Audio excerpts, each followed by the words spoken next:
There is no passion, there is no vision, there is no aggression, there is no fucking mindset in this football club. Nothing is there. What the hell? You know, as an avid watcher of feel-good anime, sometimes I need a little toxicity in my life. I get a little tired of watching the good guys win, so after a good long day of watching Yuri on Ice, I booted up some JJK and filled my day with some ignorance. You can always rely on Gojo and Geto to supply you with that premium ignorance and toxicity. The two Q sorcerers got their shit rocked. The first guy got set up with that girl on the 2-man, you know, the one that nobody wants. And Gojo had the nerve to pose for a selfie with the other one after minking this nigga pride out of existence. Just the shit I needed today. Toji's not giving a fuck meter clears the fucking scale. After bumping into a nigga and dropping his fucking ramen on the ground, he just walks away with no care in the world. The nigga proceeds to step on the guy's food after doing too much already. This poor guy tries to press him, but Toji just shuts that shit down with a fucking look. There's a lot of bad fathers in anime. Gendo Ikari, Shao or Sho Tucker, Game Freaks, but no one tops the L father chart like Toji does. When Toji's boss asked him how his son was doing, Toji looked him dead in the eye and asked him, "Who the fuck is that?" Toji takes the definition of deadbeat father and embodies that shit perfectly. Anyways, the plot of this episode is that someone puts a bounty on the Star Plasma vessel's head. Amine, I think her name is, or Amine, I'm gonna call her Amine. Gojo and Geto are bodyguards. They're trying to protect her from the Q and the Star Religious Group, yada, yada, yada. So I talked a little bit about Gojo and Toji, but Geto had his moments too. I thought Geto was the nicer one out of the troll duo, or shall I say trifecta, since it's 3 of them, but he might be equally as bad. The way Geto did this old man was so unnecessary and so uncaused for. I feel bad for the old nigga. He's one of them old heads that thinks the old generation is better than the new. And the sheer beatdown that Geto gave this nigga changed his perspective quick as fuck. The old nigga was getting hit so hard he was seeing his dog. Turns out Geto was just punching this nigga so hard he seen his life flashing before his eyes. But back to Gojo. Once he rescued the girl, he carried her around like she was a fucking Birkin bag. I can't make this shit up, bro. Eventually he runs into Paper Bag, a Sandman looking dude. Gojo finished him rather quickly. He spent a majority of the fight just explaining his power and how much of a literal god he is to the Jujutsu world.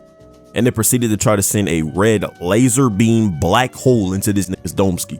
Lucky for Paper Bag, that shit failed, but Gojo was really ready to end this man's life. A black hole to the dome is a crazy way to go. You gotta be on some fucking devious, disrespectful, toxic, ignorant shit to put a black hole to a nigga's head. Anyways, Geto left Kuroi behind because she was slower than him, and this ended up being a mistake because she was captured. Bro, I thought they was trying to like do some dumb shit to keep the episode rolling, but thank God they didn't. She got saved kind of quick. And then we got a montage of Amine enjoying her last little bit of life, yada yada yada. Actually, I want to take a second to admire this beauty of this episode and this little 30 seconds of her life. Like I said in the other video, bro, I'm a sucker for animation. This shit is just beautiful elegance. I love the background. I love the art style. I love everything about it. But fuck all that.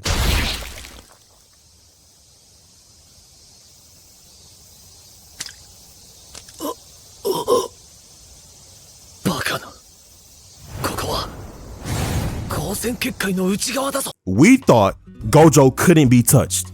Toji drove his sword straight through this nigga's chest.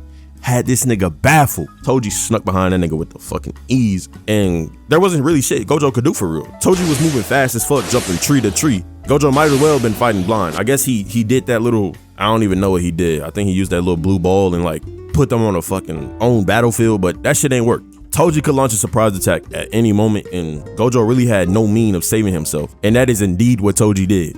His curse tool was powerful enough to release Gojo's infinity, and this allowed him to cut right through this nigga's chest. Toji left this nigga looking like roadkill. I was not lying when I told you that this nigga Toji is fucking wicked. From season 1 till now, Gojo has been this unstoppable, unbeatable force that can be touched, let alone killed. And now it has been displayed that all that shit is fucking cap. And Gojo is a weak little bitch. Let me calm down. I'm getting too ahead of myself. The final scene was actually really heartwarming. It's kind of nice to see the two trolls actually care for somebody.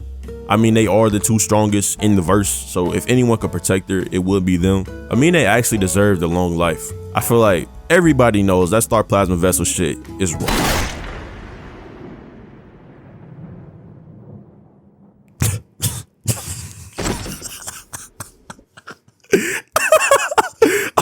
I'm sorry. I know I shouldn't be laughing.